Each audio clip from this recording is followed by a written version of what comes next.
the phrase "it's not that deep" is a real interesting one, because to a certain extent, I still believe it's true. Some things just are not that deep, but there's a lot of things, if not the majority of things, are that deep. For example, the public transit does not ride near my school, like at all. It doesn't go through there. It's not within 10 minutes walking distance of my school at all. There's multiple ways you can get to my school, but none of them involve the bus. All of them either involve a car or walking. And some may just see that as the bus just doesn't go through there. It's just not that deep. But if you look deep into it, people in people with house ownership in certain areas have spoken with governments or have somehow convinced governments to not allow buses to go through certain areas because they don't want people who are on said buses to come through their areas. And just as a matter of fact, if you're on the bus, you don't have money. You're not rich, so they don't want you in their area. To the point where if I wanted to take the bus to my school is an hour walk from my house, from where I live. If I wanted to go from where I live to school, I would have to either walk the hour or I could take a bus and it would drop me off at a stop and I got to walk anywhere from 15 to 30 minutes to school. That's the portion of it. It is that deep. There are some things that really are that deep. The sense of saying everything isn't that deep to someone shows that you don't care to think critically. It shows that you don't care to even imagine that there is a deeper meaning to this stuff. Because it's very well easy to be like, hey, the bus just doesn't ride there in that certain area, you know? There's nothing you can really do about it. But to find out that people with home ownership in certain areas have made it so that you cannot come in the areas if you don't have a car or if you don't walk there because they don't want people who ride buses to come into their area. When you hear things like that and you learn things like that, it puts in different perspective that, oh, it really is that deep why the bus doesn't come in this area. It really is that deep.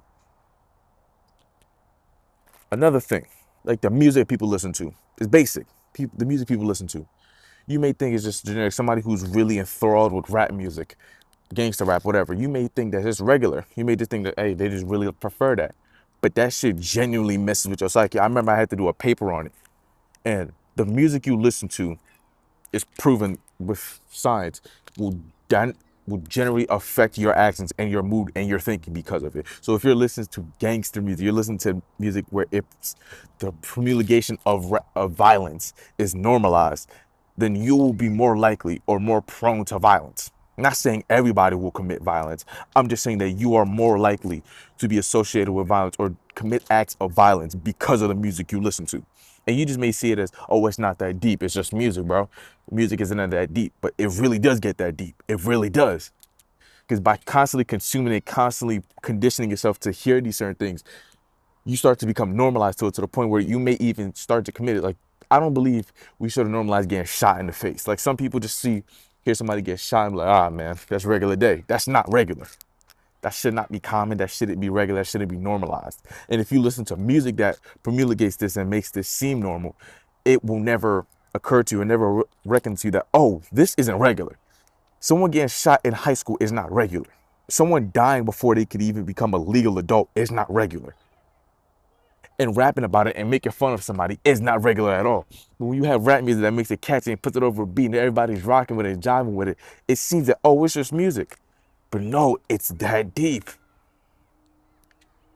I had to get out of that too, because I'd just be like, bro, it's not that deep. It's not that deep. It's not that deep.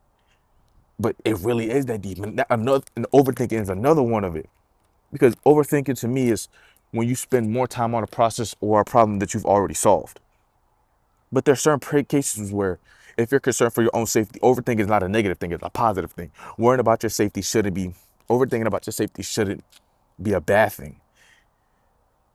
I somewhat agree with the sentiment that overthinking isn't negative. I do. Overthinking isn't necessarily negative. It's you using your brain to consider all the options. Only part that's negative to me is when you are using your brain to consider options or consider probabilities that do not exist. It's basically if you're plaguing your mind with if situations that are not probable to happen. Like, oh, if I get in a shootout, do I have enough ammo on my gun? Or, ooh, if I'm walking outside my house and someone just pops out of a random bush tries to rob me, how would I react?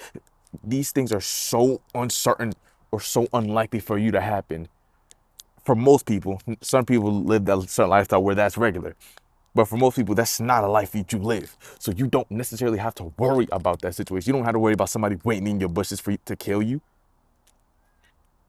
And even though it's not common, but it's somewhat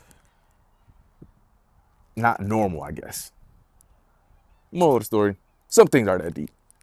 Another thing, absences from school. You may see you not coming to school as, oh, I just decided to stay home. But how my mom explained it to me, the school system sees that, yo, if your child doesn't come to school, that could be a form of abuse that's going on. So that's why they send out calls. Every time a child is absent, they call saying, your child was absent from school today. Check with your child to figure out why, blah, blah, blah. And they send letters in the mail if you miss a certain amount of days. A lot of things that you think is, oh, it's not that deep, I just stay home from school. The school system says that is no. Is this person getting abused? Is there something going on with this person? Hey,